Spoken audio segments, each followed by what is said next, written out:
100 years ago, 50% of Americans worked in farming, and today about 1% do, and we're growing more food than ever. And the way in which that's happened is as new technologies have emerged, companies like John Deere have embraced them, customers have embraced them, they've gotten more scale and better results. And as we are looking at the sort of doom and gloom of AI, you look at that 50% of Americans to 1% of the Americans growing food, and the republic did not fall, right? We're still standing. It's a massive change, and we've gone through it, and I believe we're gonna go through it again. So, let's start with the problem. So the problem that we're facing right now is that we have a fixed amount of land, right? There's no technology at or near or on the horizon that's gonna create more arable land out of what we already have. The earth is a fixed size. The arable land is a subset of the land. And we have 2 billion more people who are gonna be joining us by 2050. So the only answer is to be able to grow the food and to feed these people is to be able to be more efficient, is to be able to do more with less, and to be able to get higher yields with the same or fewer inputs. And AI is gonna play a massive role in that game. Farmers face a lot of chaos. If anyone's a homeowner, you're kind of constantly in this battle with nature, right? A tree branch falls in your house, there's water damage, some wood rots, a mouse got through a crawl space, and nature does not want crops to grow in these nice rows and columns that a harvester can easily go through, right? Nature is constantly attacking these crops, whether it's hailstorms or windstorms that knock them over, or insect infestations, or new weed species that evolve every single year and get more and more resistant to herbicides. That's what our farmers are up against, and that's where machines that can kind of perceive each little problem and offer a solution on a per plant basis are gonna make a huge difference. And the scale is enormous. So people have probably been to the island of Manhattan. Island of Manhattan is about 15,000 acres. And you can always say about one person can farm about 1,000 acres with modern equipment. So about a team of 15 people could farm the entire island of Manhattan in a single season with the current equipment and the current genetics and the current chemistry. And now juxtapose that with your own garden, right? Everybody's probably done some gardening in their life. And what is the act of gardening? The act of gardening is you go out in your garden and you basically talk to the plants, right? You ask them what they need. You say, hey, look, do you need more sunlight? Let's repot you and let's put you in a place where you're not so shaded. Do you need more water? Let's give you some water. Are there weeds in your way? And you kind of tend to your garden, literally, and you'll get this incredible result. And there's absolutely no way that 15 people could do that on the entire island of Manhattan. It would take a lifetime. So we've got this scale. We've got these machines that can scale across, unfathomable acres. But what we need is to scale that micromanagement, right? Is to scale that custom tailored approach to every single plant. Because if we were to actually take care of each one of these plants as if it was an individual, we could double yields, double it, right? It'd be like, imagine making oil twice as efficient, right? I mean, it would be a truly world-changing thing. And the delta is that what we need are machines. So this is why we've invested so heavily in computer vision, machine learning, and robotics, because we can put cameras on machines, we can understand exactly what a crop needs, and then deliver a solution in real time on the edge to get the most optimal outcome on a per plant basis. We call it scaling micromanagement. I'd like to talk about our customers as well. The customers are always gonna adopt the new technology. It's kind of a question of which companies are gonna be there with them to do it. And there are a lot of misconceptions about farmers in America. A lot of you probably flew from the East Coast, and curious if anybody saw a giant building that would be like, this is where the corporate mega farms headquarters are. Curious if you could even point out corporate mega farms stock ticker on the New York Stock Exchange. There's this idea that there are these corporate mega farms that's somehow pervasive. That's actually not really true at all. If you actually fly over the country, which you're going to look down, you're going to see big plots of land and little tiny houses. And each one of those little tiny houses is a family. And their livelihood depends on basically 40 plantings, right? If your career is 40 years long, you basically get 40 chances to plant seeds and harvest them. And there's an incredible amount of pressure on the performance of that, right? If they have one bad season, it could make the entire business go up. And so these are small families, small businesses. There are not that many of them relative to SMBs. SMBs, there are millions of small to medium-sized businesses. If you make a customer mad, they may not talk to each other. You can have this churn. People are comfortable with this churn. We don't have the luxury of the churn because there are only, we have about 100,000 possible people in America to sell big machines to and to sell these services to. And so customer success, making sure that the things we give them are adopted, that they're successful in utilizing and getting the most out of them, it is of utmost importance to us. And beyond that, it's a generational business where the land gets passed through generations. So if you make one customer mad, often you could be out of that family forever, and that land is just not up for grabs for you anymore.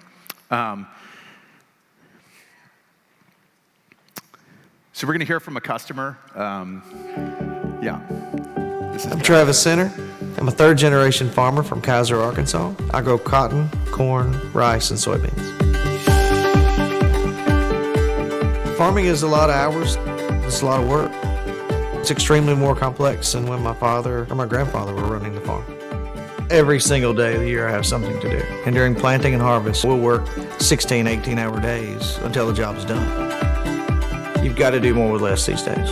Deere's technology allows us to maximize every part of it. Everything from self-driving and automation to data and connectivity allows us to be more productive and efficient and save time and spend more time with our family.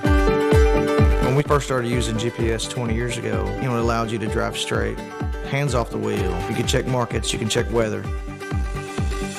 Automation and the sensors that are on the machines today make a lot of small changes that make a big impact. Machines allow us to put the seed exactly where it needs to go and to spray exactly where it needs to spray. Every machine is connected, everything is uploading data to the cloud. I have access to it whenever I want, no matter if I'm in the cab, the field, or a meeting, or away from the farm. 20 years of data collection has allowed us to look at past decisions and how that impacts the future. Cloud technology is very important. It allows me to actually analyze the data versus collect the data. And so I can use my phone to see every machine, to see every operation, and to use that information to make real-time adjustments. Deere's technology allows me to work faster, be more precise, and be more efficient. What I can accomplish in an hour that would have took my grandfather 2 or 3 days to do. I couldn't imagine farming without technology. It's critical in nearly every aspect that I do. Technology has changed farming, and it's changed my life.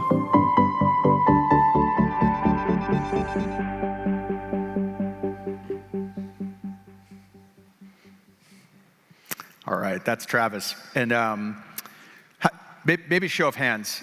How many of you have heard of John Deere? All right, good. So John Deere began as he was actually obviously a person named John Deere, and he moved from Vermont to the Midwest, and what he found pretty quickly was that the farm tools that were designed for the East Coast drier soils didn't work as well in these muddy Midwest soils. So he created this product on the left. It's called the self-scouring plow. He was an early adopter of the lean startup method, so he saw these problems in the field. He went into his shop, he took a saw blade and bent it just so, and then put a coating on it to shed the mud. Got it out in the field quickly, iterated on it, and this really was a killer product back then because it actually allowed, it helped with the settling of the Midwest and the farming of the Midwest. And for years and years and years, like that's what farming was, is you would attach this plow to a horse or a quadruped of your choosing, and that's what the work looked like.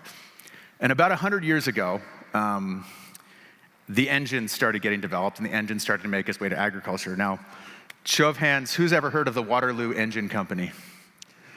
Any Midwesterners out here? Yeah, okay, there we go, a couple hands. What John Deere is known for today is actually an acquisition in 1918 of the Waterloo Engine Company. And they saw that the world was gonna change, that horsepower was gonna be scaled. It was not gonna be horses doing it anymore, it was gonna be engines. That was a massive change, and you can look back through the meeting minutes in boardrooms from 100 years ago, and there were a lot of people saying, horses will always be the future of farming. There was a advertisement that had the tractor pulling the plow, and there was this huge fight about why did you show it with the tractor pulling the plow and not a horse pulling the plow. And all of these stories are exactly what we're all going through right now as we're going through our transformations. And what was true, roughly 100 years ago is true again today. How many, so basically, yeah, the thing we're known for now actually was an acquisition. It wasn't what we originally did. The thing we're known for now is tractors.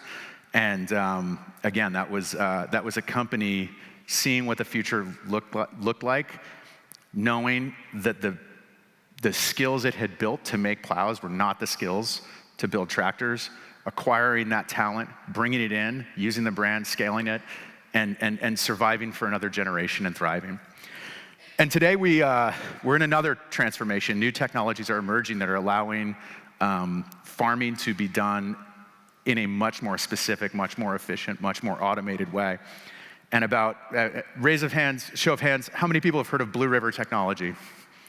Couple, about as many as heard of Waterloo Engine Company. So I'm with Blue River Technology. We're a Silicon Valley robotics company, acquired about 6 years ago.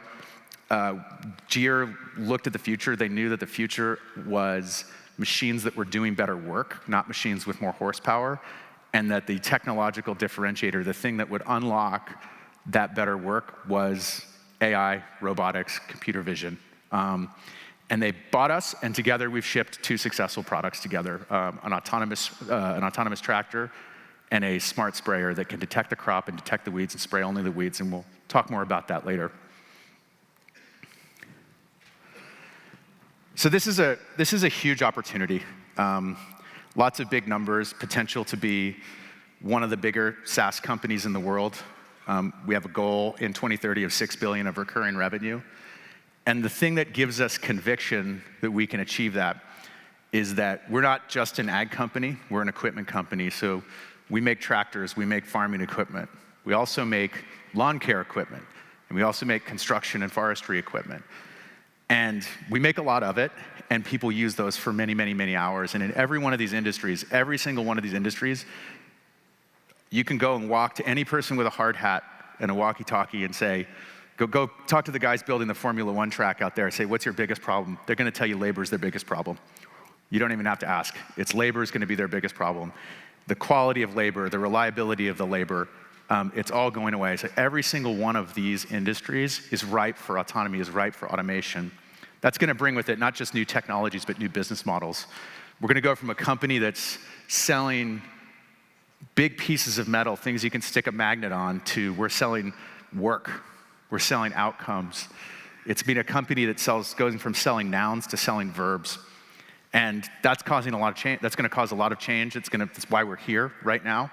To give you a sense of the amount of labor pain, early on when we were looking at these autonomy markets for agriculture, I was up in Blue Earth, Minnesota, and we had put together an autonomous tractor prototype. And we had this engineer, and he had stayed up till 3 in the morning trying to fix a bug. And then that morning, he's working all day inside the tractor cab writing code. He was cold. He got pretty hungry. And I said, hey, do you need some food? And he said, yeah. So I start driving around to try to get this guy some food. And I walked up to a burger shop, and I walk in, and it said closed for harvest. And then the next restaurant said closed for harvest. And I found out in this entire town, I couldn't get a meal. And if you looked up in the hills and if you looked up at the fields, like all the combines were running and tractors were moving, and everybody who formerly was cooking hamburgers is now out in the field. And I actually ended up getting that poor engineer peanuts from a gas station. And so I'm still sorry about that, but the upshot was we really got a front row seat to the labor pain. And the way I think about it is harvest is the busiest time of year, so labor demand in agriculture is very spiky. It's not constant throughout the year. Your planting season and your harvest season are where you need the labor the most. And those are really only happen for a few weeks at a time per year. And you're gonna need them because of the seasonality, because harvest happens, it's a function of how warm it gets, right? It's like how much energy has all the crop absorbed. It's gonna start in the south in Texas and kind of make its way up north to Minnesota. The effect of that is a kind of a rolling spike in demand for labor, right? It would be like a Taylor Swift concert getting out, right, every few weeks, and you're trying to get an Uber when the Taylor Swift concert gets out. Like, the demand for Ubers after a Taylor Swift concert is infinity, and you're never gonna get an Uber after a Taylor Swift concert. Same is true of harvest.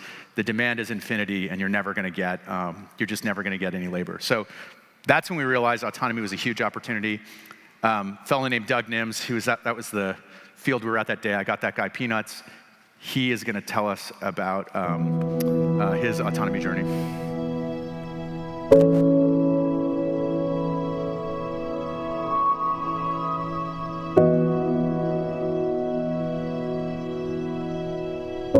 When you start out in the spring, you work the soil, and it just smells so fresh.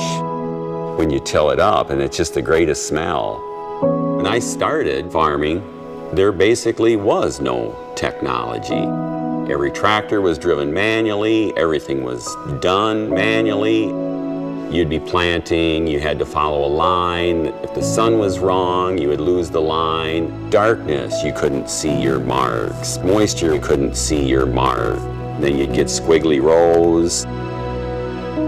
My name is Doug Nims. I'm a farmer from Blue Earth, Minnesota. I'm a fourth generation farmer, and I raise approximately 2,000 acres of corn and soybeans. I really never thought I would see an autonomous tractor in my farming career. For me, it was really exciting the first time I got to take the autonomous tractor to the field, swipe my phone, watch the tractor start with no one in the cab, start doing tillage, come to the end of the field, turn on the end, do the tillage just as well as I can do myself with no one in the cab. I can pull up the app, I can monitor the tractor, see how much of the field it's gotten tilled, I can check the fuel level, I can check the app to see how much of the field is left. If there was something in the field that it wasn't sure about, the tractor will stop and alert me. Is this something I can go around? Do I need to go out and remove an object from the field? The app gives me all this information so I can monitor everything very closely. On farms, labor is always a challenge. We need labor for lots and lots of hours for short periods of time. The auto steer and technology has helped reduce our labor load, which makes my life a lot easier. Autonomy will help because we will be able to put a tractor out in the field and let it run for 24 hours a day because it's not manned. But it also helps us with the weather because we can run so hard when soil conditions are fit. The thing that excites me the most about autonomy is not be locked in a tractor cab all day. It will just allow me to run my business better because I can just pay closer attention to other tasks. Now we'll be doing the jobs that we always wanted to get done but never had time to because we were in the cab all the time. Farmers are fairly traditional, but I have a feeling that once they try it, they will become very accepting of it. I think the tractor can do a better job than I can do. Autonomy, it's going to be a life changer for me.